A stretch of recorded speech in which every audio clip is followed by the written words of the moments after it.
Muy bien, continuamos aquí en Modo País, damos paso a nuestra siguiente entrevista. En este caso vamos a recibir a Juan David Aristizábal, que es profesor de liderazgo en el CESA y fundador de Talento de la TAM.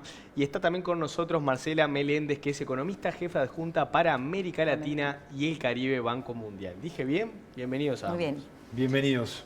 Bueno, tenemos muchos temas para conversar. En primer lugar, quiero decir que son colombianos, ¿no? ¿Nos vas a hablar del partido? Y bueno, no queremos entrar en el tema del partido, pero les agradecemos por estar y bueno, seguramente mañana vamos a poder conversar de ese tema también, sin desearles mucha suerte, por supuesto. Vamos a hablar ahora sí de la innovación en América Latina y el Caribe. Ustedes tienen varias propuestas en ese sentido. De hecho, se ve una región que en términos de crecimiento parece estar bastante deprimida, en términos de crecimiento económico. ¿Cuáles son un poco las banderas que proponen y bueno, y qué los motiva también a estar hoy aquí en Uruguay, en tu caso en representación, como decíamos antes, de el Banco Mundial y también dentro de lo que ha sido tu carrera, bueno, ¿qué nos podés decir acerca del futuro de América Latina en este sentido?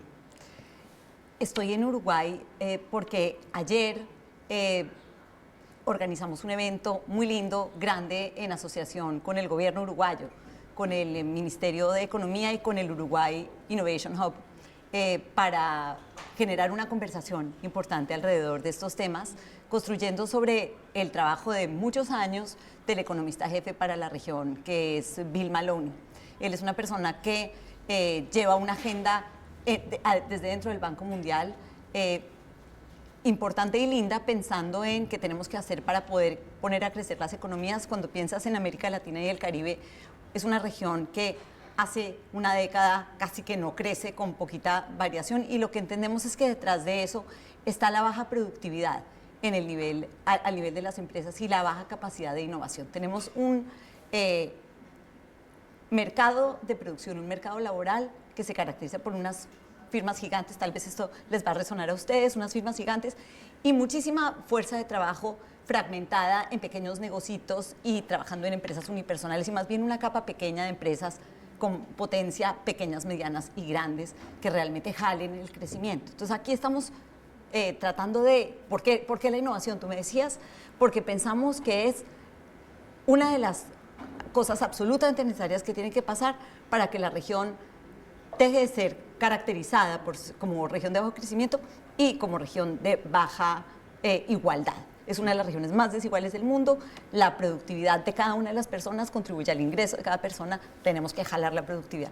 El evento de ayer trató de poner una voz muy fuerte, de traer a algunos expertos, entre ellos Juan David, a dar una conversación pensando en qué entendemos por innovación. De pronto eso te lo dejo para otro momento. ¿Y por qué tendríamos que pensarlo de la manera que el Banco Mundial lo propone? Y sobre todo en un país aquí como Uruguay, que es chico, que seguramente estamos hablando de una economía diferente a la de otros países de la región, sobre todo, ¿de qué manera podemos pensar en clave de lo que decía Marcela recién, Juan David? Porque uno, si mira los indicadores, claramente ve que la tecnología avanza a un ritmo que quizás a veces el mercado laboral no acompaña ese mismo crecimiento. ¿Qué es lo que vos percibís, por lo menos desde tu mirada extranjera, aquí en nuestro país, y de qué manera podría crecer un país tan chico como el nuestro?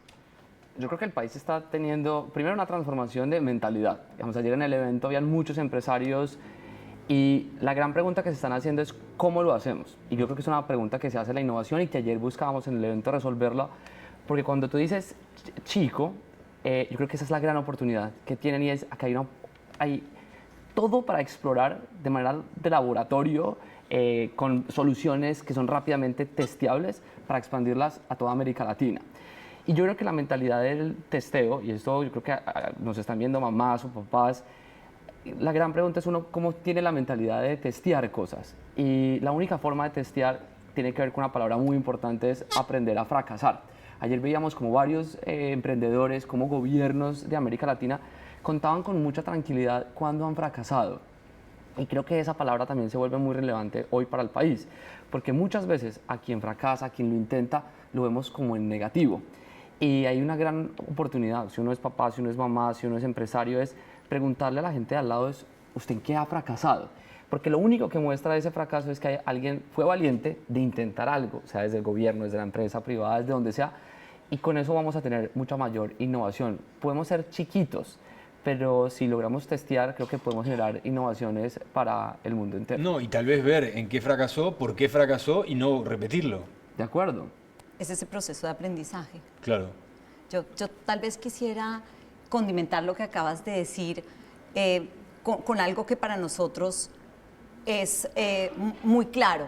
Y en el momento en el que el mundo entero está pensando que la innovación es solamente inteligencia artificial o tecnologías digitales, lo que está proponiendo el Banco Mundial es un momento, claro, estas son unas herramientas que pueden servir a algunos actores del sector productivo, pero cuando estamos pensando en sectores productivos que han quedado tan rezagados, hay una innovación que parte de lo que decía Juan, cómo se hacen las cosas, cómo los procesos, las pequeñas innovaciones que puedes hacer en el día a día pueden ser el resultado, digamos, de la gran innovación. No sé cómo expresarlo mejor, pero como es muy simplificador pensar que la innovación está solo asociada a la adopción de tecnologías digitales. Sí, creo que a veces la palabra innovación también da cierto miedo, ¿no? Porque uno mira en el mercado laboral y dice, bueno, salir de determinados estándares para que llegue la tecnología y quizás corte determinados puestos de trabajo, ¿no? Eso surge también del desconocimiento que puede haber sobre esta materia, ¿no? Y mira que en eso acabas de decir una cosa que a nosotros nos sorprende a nivel global, el 80% de la gente en el mundo, según Gallup, no se siente enganchada con su trabajo. Yo estoy seguro que no es ninguno de nosotros aquí. Pero ¿qué significa no estar enganchado en el trabajo? No es que los viernes uno diga, ay, qué rico, quiero mañana un día extra, o que uno diga el domingo, uy, mañana quiero volver a trabajar. No, enganchado es que uno siente que el lugar de trabajo uno puede crecer y está trabajando con un propósito. Eso según Gallup. Que el 80% de la población en el mundo no se sienta enganchada con el trabajo, la gente cree que es un problema de la persona. Y yo creo que no. Y ayer también hablábamos de eso, hay un problema en nuestros jefes, en nuestros gerentes. Porque si la gente no se siente enganchada en los lugares en los que trabaja, es muy difícil innovar y crear nuevos productos. Y hay una reflexión importante. Tenemos que, sin duda, mejorar la innovación en cómo aprendemos, cómo leemos, cómo fracasamos, pero hay una muy importante. Y esto es un mensaje para los que son jefes. Y es, sin buenos jefes, sin buenos gerentes, no es posible innovar. Porque entonces uno vive todo el día como acelerado, como con una presión, porque no le permiten a uno hacer nuevas creaciones. ¿Y qué papel juega en esto la inversión? Porque Él dice, ¿no? El fracasar, el equivocarnos, bueno, pero muchas veces también va relacionado con una inversión importante. Entonces yo tengo que invertir, pero... Tienes que tomar riesgo. Claro. Y tienes que tomar riesgo y hay un rol para los gobiernos de acompañar esa toma de riesgos sin el miedo al fracaso. Yo quiero volver un segundo sobre lo que tú decías de la calidad de los gerentes, porque esto es algo que estamos enfatizando mucho.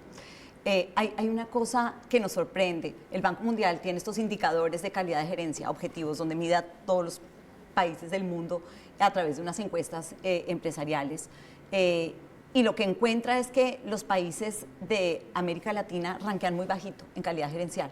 Pero cuando le preguntas a los gerentes su autopercepción, cómo se sienten, siempre hay como un descuadre muy grande. Siempre piensan que son muy buenos y ranquean muy malos. Igual cuando se habla de la productividad de las empresas, estamos con productividades muy bajitas y creemos que somos mucho mejores. Con lo cual uno dice, aquí tenemos un problema grande, ¿no? Porque si identificas un problema lo puedes resolver.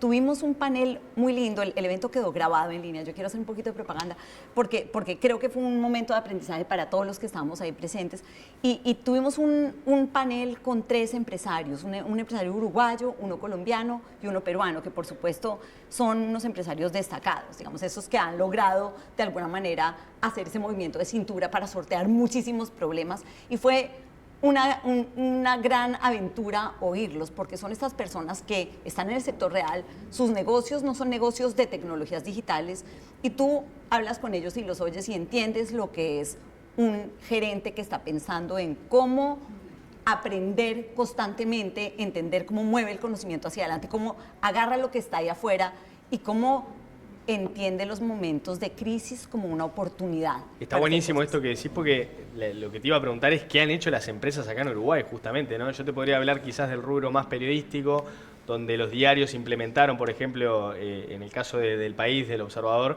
el modelo de suscripción en el año 2018-2017, cuando quizás en otros medios internacionales ya era algo más que cotidiano. Bueno, costó quizás instalar esa costumbre de que un suscriptor pagara para leer un artículo. Hoy en día parece estar bastante consolidado ese modelo, pero yendo a lo que sucede aquí en Uruguay en otros rubros, tal vez qué han hecho las empresas y con qué plata podría llegar a crecer Uruguay, ¿no? Pensando en lógica de lo que decía Marcela recién. Yo creo que hay una mezcla, porque hay una parte que de verdad requiere recursos. Cuando tú dices lo que necesito es acercarme a la tecnología mejor que existe, necesito comprar una maquinaria, por ejemplo. Ahí necesitas recursos y necesitas capital que te acompañe, digamos, para poder asumir una inversión grande que es innovadora. Pero hay una cantidad de otras innovaciones donde el centro no es la plata que tú pones. A ver, o no es una plata tan grande, donde tú dices, por ejemplo, qué tanto estamos invirtiendo en educar gente que tenga realmente las habilidades que necesita un buen gerente y una clase empresarial pudiente. Entonces hay becas para que la gente se vaya a estudiar maestrías en temas de management, o hay programas de extensión en el país que pueden acompañar a las empresas a entender dónde podrían generar eficiencias. Te doy un ejemplo que es una de las cosas que dijo uno de los empresarios que me impresionó. Decía, bueno, yo cuando agarré este negocio, encuentro que hay una persona que se gana $3.500, pero está generando un valor de 350. Y él dice, la decisión es fácil. Contrato una que gane 350 para que haga lo que resulta en un valor de 350 y reacomoda la otra para que haga lo que requiere, lo que genera un valor de 3.500. Entonces, fíjate que ahí hay como esa buena gerencia, es entender qué está fallando y qué podrías hacer mejor al interior de una empresa. Nosotros estamos enfatizando mucho como esa mirada, pensando en la innovación como una escalera, ¿no? Donde por allá en el escalón más alto está la investigación y la inversión en investigación y desarrollo, en generar nuevo conocimiento puro aplicado para el sector empresarial. Pero donde tú empiezas por entender si tienes la mejor tecnología o si ya la tienen en otros países del mundo y dónde está y cómo la puedes conseguir, y vas como generando una escalerita.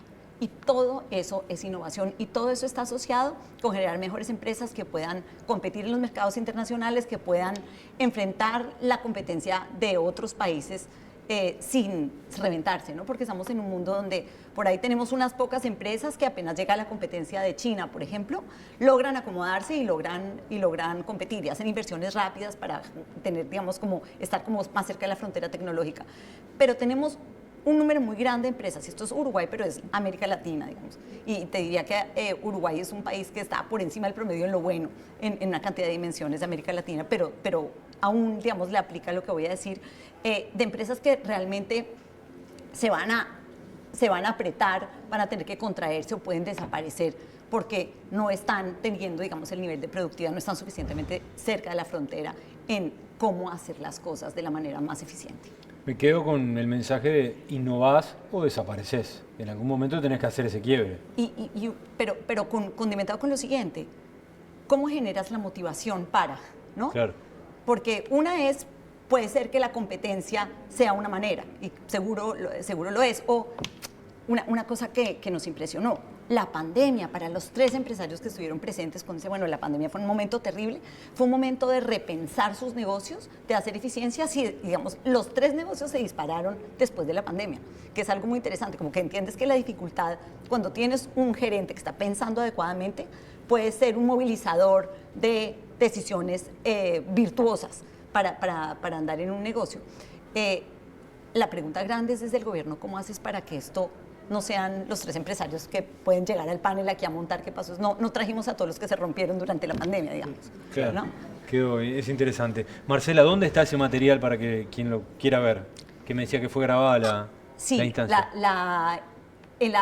Vamos a estar circulando todos los links en las cuentas de Twitter del Banco Mundial. Está cargada en la página web del Banco Mundial, tanto el evento mismo, que yo les diría, véanselo, así sea pedacitos. Los paneles estuvieron buenísimos, la presentación de Bill Maloney es impecable, tratando de hacer una narrativa de en qué deberíamos estar pensando los países para crecer, y tal vez con un mensaje.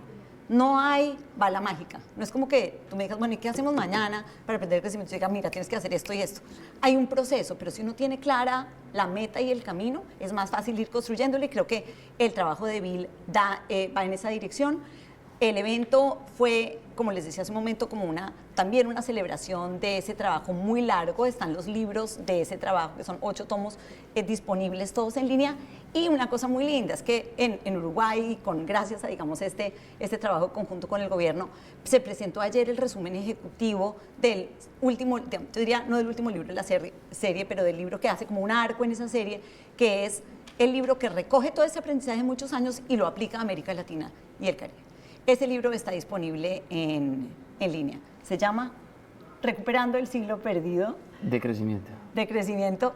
Juan David en su intervención decía, se debería llamar Adelantándonos un siglo en crecimiento. Entonces nos criticó el título del libro, pero son 11 paginitas que yo creo que cualquiera que esté pensando en cómo deberíamos repensar la innovación en América Latina y el Caribe para poner el continente a crecer y para permitir que eso se traduzca en bienestar, yo lo recomiendo. Perfecto. Juan David Aristizábal y Marcela Menéndez, gracias por la visita, han sido muy amables. Hasta la próxima. A ustedes. Muchísimas gracias.